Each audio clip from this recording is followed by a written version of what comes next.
All right, so we're checking out the Meteor 65 Pro in this video. So I originally actually didn't know what this was when BetaFPV was asking me if I wanted to review it or not. And I thought it was basically the Meteor 65 with the Express LRS board, the 1S board that I reviewed in this little custom build I made, this little pusher.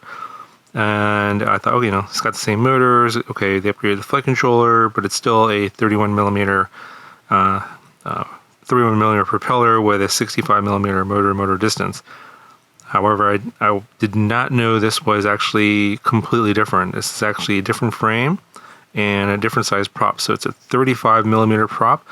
And while the motor to motor distance is the same at 65 millimeters, actually a little bit less, the frame's a little bit bigger. So in a nutshell, it's about 82 millimeters in terms of the width, the profile of the standard Meteor 65 frame.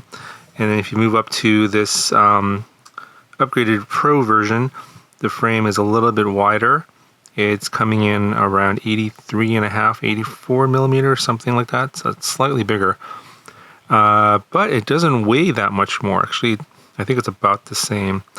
And that makes a huge difference in performance. So I don't think the people that have flown this really know the difference between the power that you get from the 31 millimeter propeller and then going up to the 35 millimeter propeller. It's a pretty big difference, and this thing's really, really fast. And it's actually more agile, I think, than the Meteor 75 with also it's got the same 1S Express LRS board, but it's got a two-bladed 40 millimeter propeller, and I think that for racing and agility, in terms of like making quick turns, the three-bladed 35 millimeter propeller is better in my opinion. But again, and then this one here is much larger in terms of the width of the frame. So this is coming in, it's like 99 millimeters across.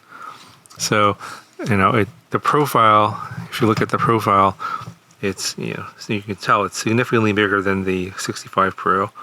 But then when you look at the 65 Pro to the 65, when you just look at it, it doesn't look like it's that much difference. It's only a couple of millimeters, but when you overlay the frames like this, it's going to be kind of hard to show, but I'll try and get this lined up.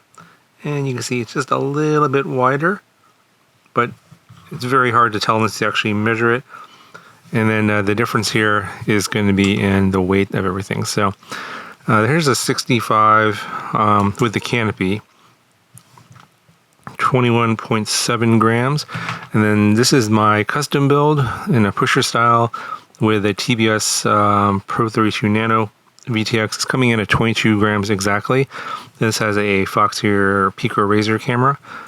And I'll link this video in the description in case you missed it. But basically, this is my custom build, and I thought, I thought this was basically the same as this, and they're totally different.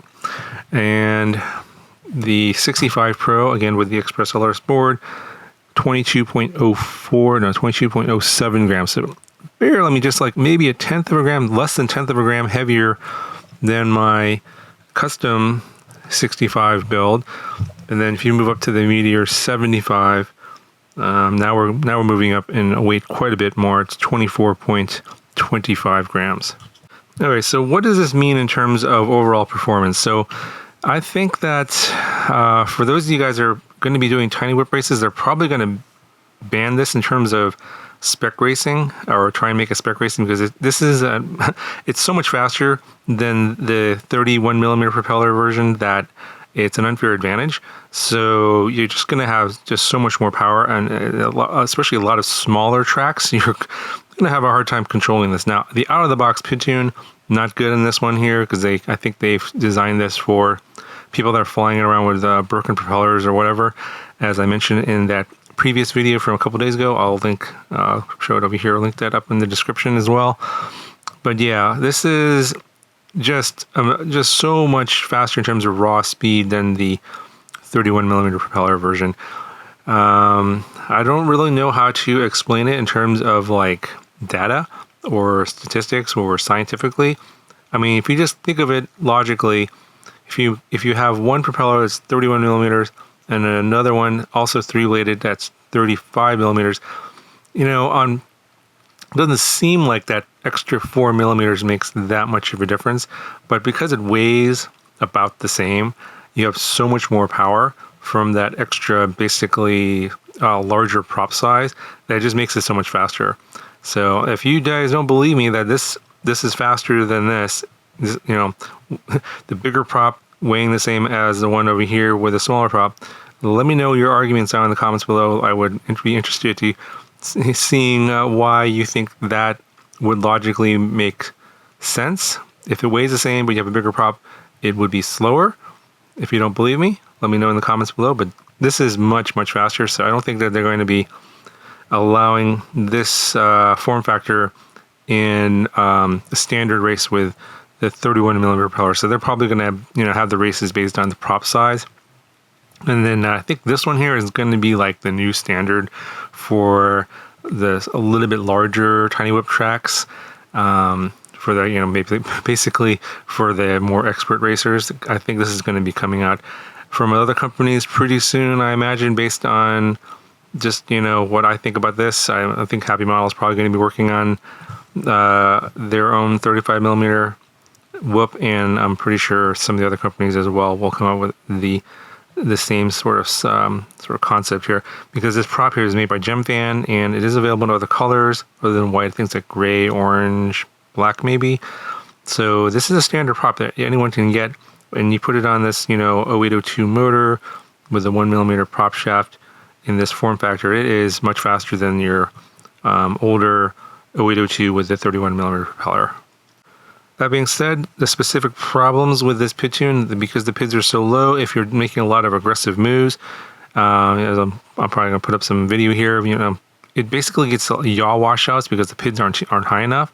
So when you make really aggressive moves, when you're flying super fast, you're flying very aggressively, you will get washouts and strange behaviors because the pids are not high enough. But I'm pretty sure that once the proper tune is put on here for the build and for the pilot, it will be much more controllable. I did, some sort of non-scientific testing. I did raise the pids on my own, and you don't see any of the footage in here because the footage is just for the review, is just for the out-of-the-box flight, because I don't want to be misleading in any way.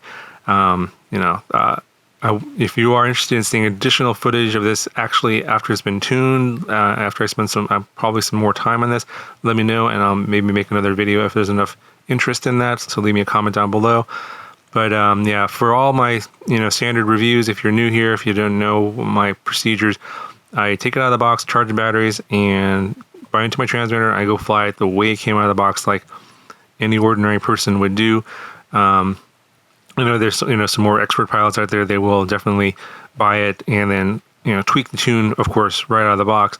But I think most people that are looking to just bind and fly and basically just buy something and go fly it, I wanted to show everyone how this flies out of the box. And the pid tunes are too low for this model, and I think it's because, as I mentioned in the video, is because they're probably thinking inexperienced pilots will crash and they'll keep flying it with a bent prop or something like that, and if they do that, then they get hot motors or burn motors, and they don't want to have those guys have a bad experience about that. So that's why they do it.